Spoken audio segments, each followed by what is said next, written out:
조합제 TV 시청자 여러분 안녕하십니까? 2018년 11월 29일 정오를 넘어섰습니다. 지난 10월 말에 있었던 자카르타 발 라이온 에어 보잉 737 맥스 8 여객기 추락 사건 189명이 죽었습니다. 사건에 대한 중간 조사 결과가 어제 발표가 되었습니다. 다행히 이 비행 기록 장치, 블랙박스라고 불리는 비행 기록 장치가 발견이 수거가 되었습니다. 바다 밑에서. 그러나 이 보이스 레코더는 녹음 장치는 발견이 되지 않았습니다. 그래서 거의 정확한 사고 원인 결과가 나왔다고 보여집니다. 거의 완벽하지는 않지만은 조종사가 죽었기 때문에 몇 번 보도해 드린 대로 이것은 보잉, 첫째 책임은 보잉입니다. 보잉사의 기기 결함이라고 볼 수 있습니다. 기기 결함.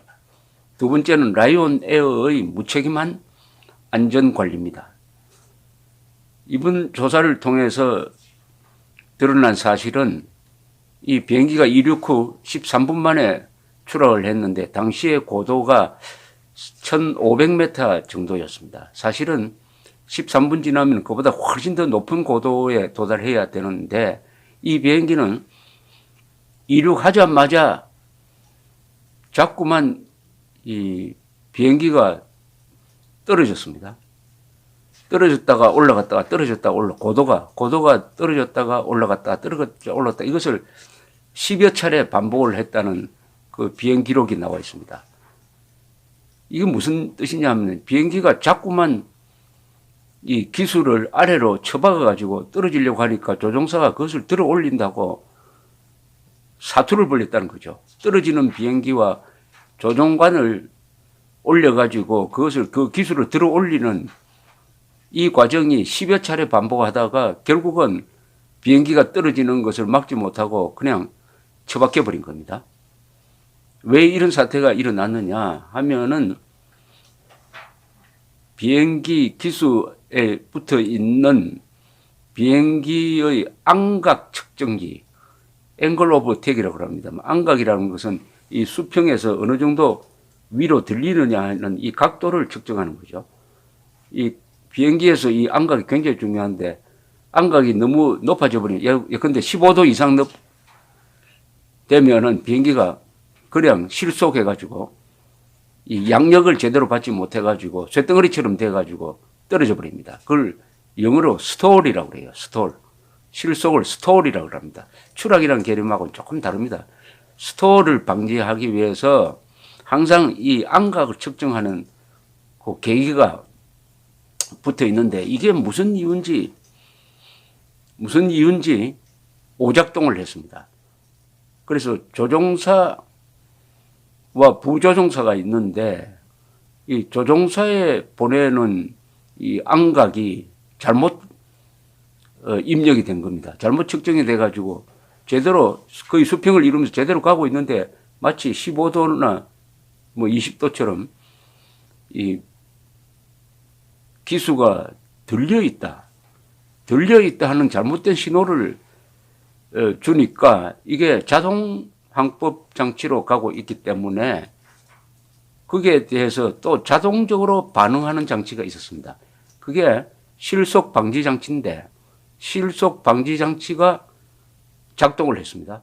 왜냐하면은 실제로는 제대로 가고 있는데 갑자기 이렇게 15도, 20도 들린 것으로 입력이 되니까 실속 방지 장치가 자동적으로 반응을 해가지고 기술을 낮춰버리고 말았습니다.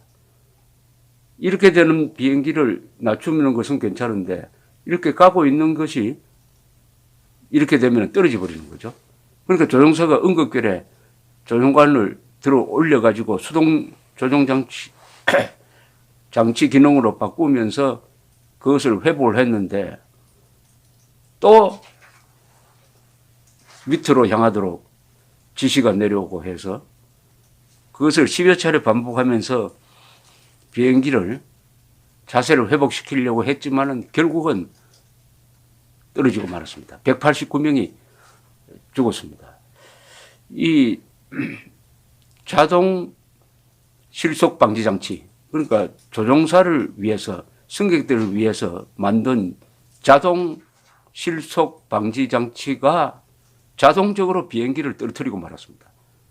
거기에 입력되는 정보가 엉터리 정보가 들어가니까, 잘못된 정보가 들어가니까 반응도 잘못된 방향으로 나와가지고 비행기를 보호하기 위한 목적으로 만들어진 장치가 비행기를 떨어뜨리는 쪽으로 가버렸다. 참 이게 끔찍한 사건이면서도 시사하는 바가 많습니다. 이것을 어떤 국가에 한번 비교를 해봅시다. 국가에 비교하면 대한민국이 이 반역자들한테 접수되는 것을 방지하기 위한 장치가 있습니다. 그것을 실속 방지 장치라고 한번 해보겠습니다. 그게 바로 군대가 있습니다. 기무사가 있어요. 검찰이 있습니다. 특히 공안부가 있어요. 그 다음에 경찰이 있습니다. 경찰 중에서도 보안부서 근무자가 있습니다. 그리고 정권이 있죠. 이 공권력을 행사하고 또 적의 동향을 감시하는 이런 기능이 바로 이 대한민국의 체제를 수호하는 기관이고, 이게 비행기로 말하면은 실속 방지 장치라고 볼 수가 있습니다. 이게 정상적으로 작동하려면은 그게 입력되는 정보가 정확해야 합니다. 그러니까 간첩은 간첩이라고 입력을 시켜야 되고, 애국자는 애국자라고 입력을 시켜야 되는데, 이게 만약 잘못돼가지고 간첩을 애국자로 입력을 시키고 애국자를 반역자라고 입력시키면은 이 피하 식별 기능과 체제 수호 기능이 어떤 식으로 작동하느냐 하면은 애국자를 잡아놓고 간첩을 키우는, 그렇게 해서 이 라이온 에어 비행기처럼 추락하게 만드는, 나라를 추락하게 만드는 기능을 하게 되는 거죠. 그러니까 국가 체제 수호 장치가 국가 파괴 장치로 돌변해 버립니다. 입력이 잘못되면. 입력이라는 것은 피하 식별 기능이 뒤집어지면은 그렇게 된다는 겁니다. 지금 대한민국에서 그런 꼴이 일어나고 있습니다. 대한민국도 라이온 에어처럼 추락할 수가 있다. 라이온 에어가 추락하는데 무슨 폭탄이 필요했습니까? 조종사가 무슨 큰 실수를 했습니까? 아닙니다. 추락 방지 장치가 오작동을 했습니다. 국가 체제 수호 기관이 총뿌리를 북으로 돌리지 않고 형제를 향해서, 애국자를 향해서 돌리면은 이 라이온 에어 꼴이 된다 하는 것을 알 수가 있습니다. 그럼 어떻게 막을 것이냐, 이런 사태를. 여기에 보잉의 큰 잘못이 있었습니다. 이 충돌 방지 장치는 조종사를 돕기 위해서 만든 취지는 좋았어요. 그러니까 갑자기 비행기가 기울어지면은 빨리 이걸 회복시키려는 자동 기능을 여기에 부과를 했는데, 그런데 잘못된 정보가 입력해가지고 오작동을 할 때 어떻게 할 거냐. 이 오작동을 하는 충돌 방지 장치를 어떻게 해제할 거냐. 오작동을 하면은 그 작동을 못하도록 정지시켜야 되는 거 아닙니까? 그 절차가 아주 복잡해요. 왜냐하면 그런 사태를 예견하지 않았겠죠. 그러니까 기계는 정확하니까, 100% 정확하니까 이 그러니까 잘못된 정보를 흡수해가지고 오작동할 경우에 어떻게 대책을 세울 거냐 하는 데 대한 준비가 소홀했던 것입니다. 지금 조종사 안에서 워낙 조종실이 복잡하니까 그걸 다 설명할 수는 없지만은, 일단 이럴 경우에는 한 스위치 3개를 돌려야 됩니다. 스위치 3개를 돌려가지고 빨리 꺼버려야 돼요. 이 오작동을 계속 명령하는 실속 방지 장치의 기능을 정지시켜 버려야 되는데, 그 정지시키는 게 스위치 돌린다고 간단하게 되지 않는 겁니다. 스위치를 한 3개를 돌려야 됩니다. 근데 한번 생각해 보십시오. 이륙해가지고 지금 긴장된 속에서 비행기가 올라가는데 갑자기 비행기가 툭 떨어졌다. 그것을 끌어올리는데도 급급한데 스위치 3개를 돌려가지고 할 정신이 있겠습니까? 이게 고도가 한 10,000피트 이상 또는 한 30,000피트에 도달했으면 시간이 충분합니다. 그러니까 스위치 3개를 조작을 해가지고 오작동하는 실속 방지 장치를 기능 정지시킬 수 있는데 비행기가 이륙을 할 때는 시간이 없어요. 공간이 또 나오지가 않습니다. 그러니까 이게 참 비행기가 하나 떨어지려면 여러 가지 요소가 합쳐지는데 이런 오작동이 이륙 직후에 바로 일어났다는 데 문제가 있는 것이죠. 이륙 직후에. 예, 그런데 이 보잉은 이런 보잉 737 맥스 8은 아주 신년기입니다. 신년기에 이런 장치를 도입을 하면서 자동 실속 방지 장치를 도입을 하면서 매뉴얼에 이게 오작동할 경우에는 어떻게 대응해야 하는데 대해서 제대로 가르치지 않았어요.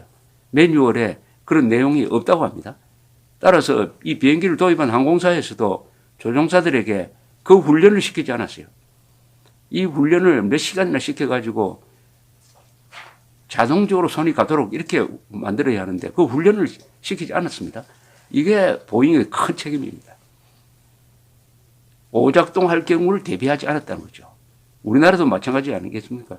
어떻게 국정원, 검찰, 경찰이 공산당 편을 들겠느냐, 반역자 편을 들겠느냐, 그런 사태에 대한 대비가 없었던 겁니다. 대비가 없었는데 만약 그런 사태가 일어나면은 어떻게 해야 되느냐 하는 데 대한 매뉴얼이 없다는 겁니다.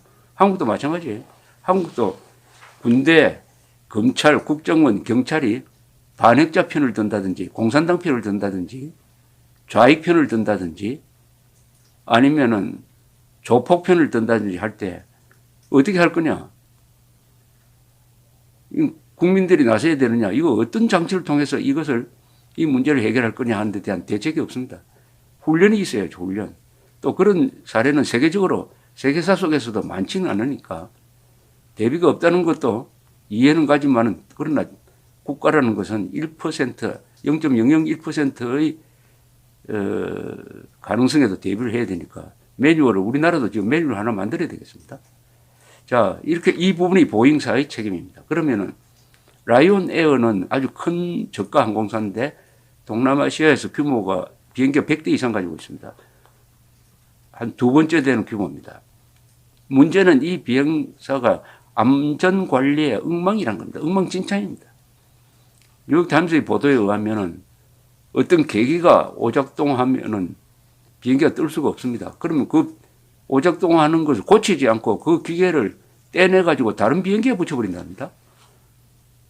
이번도 마찬가지 아니겠습니까? 이번에도 자카르타에 이 비행기가 이륙하기 전에 발리에서 자카르타로 오는 비행이 있었는데 그때도 이번처럼 똑같은 오작동이 일어났다는 것입니다. 즉, 이 안각 측정이 잘못돼가지고 멀쩡한 비행기를 계속 떨어뜨리는 그런 작동을 하니까 조종사들이 혼이 났는데 다행히 고도가 충분했기 때문에 그것을 잘 수습해가지고 자카르타에 착륙을 했는데 그렇다면 이 비행기는 일단 비행을 금지시키고 면밀하게 조사를 해야 될 텐데 그 계기를 수리해가지고 정상으로 돌아갑니다 하는 보고를 한 뒤에 또 떴다는 거 아닙니까? 그런데 정상으로 돌아가기는 그냥 똑같은 오작동을 한 것입니다. 그러니까 이 라이온 에어 지금 인도네시아 발리 동남아시아 이쪽으로 여행하시는 분들은 라이온 에어 비행기는 안 타시는 게 좋을 것 같아요. 그리고 보잉 737은 10,000대가 만들어진 세계 베스트셀러입니다. 가장 안전한 비행기로 알려져 있지만 이 맥스 8형, 737 맥스 8형을 탈 때는 참 여러분들이 조심하셔서 비행기를 선택해야 되겠다는 생각이 듭니다. 이번 이 사고를 통해서 우리가 많은 교훈을 얻게 됩니다.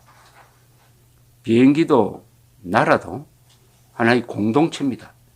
그 공동체를 지켜내려면은 정보 판단이 정확해야 됩니다. 정보 판단이. 정보 판단이 달라져 버리면은 망하는 수가 있어요. 특히 한국 같은, 미국이나 뭐, 중국 같은 나라, 큰 나라나, 적이 없는 나라는 여유가 있습니다. 적이 없는 나라는 이 오작동을 정보 판단에서 큰 실수가 일어나도 그것을 고칠 여유가 있어요. 그러나 대한민국은 안 됩니다. 대한민국은 마치 이 비행기처럼 이륙 직후의 나라와 비슷합니다. 조그마한 실수가 추락으로 갑니다. 그러니까 철저하게 피하 식별을 정확하게 해야 된다는 거죠. 피하 식별 기능이 마비되면은 이 비행기처럼 떨어질 수 있다. 여유가 없다, 대한민국은. 피하 식별 기능에서 가장 중요한 것은 뭐겠습니까? 공산당은 절대 악이다. 김정은은 민족 반역자다. 김정은과 민족 공조하지 않은 자도 민족 반역자다. 절대 악이다. 그리고 이 체제를 지킬 세력은 미국도 아니고 우리밖에 없다. 자주국방 의지, 공산당이 절대 악이라는 것. 그리고 자유를 파괴하는 자유를 주면은 나라가 망한다. 그러니까 적과 동지를 정확하게 구분해야 된다. 황정엽 선생이 유명한 말을 했습니다. 이념이 뭐냐? 공동체의 이해관계에 대한 자각이다. 그것은 공동체의 적이 누구냐, 공동체의 동지가 누구냐를 구분하는 자각을 심어주는 것이 바로 이념이고, 이념이 잘못되면은 공동체의 적을 친구로 생각하게 되고, 그렇게 되면은 라이온 에어 보잉 737 맥스 8처럼 추락할 수 있다 하는 교훈을 얻게 됩니다. 감사합니다.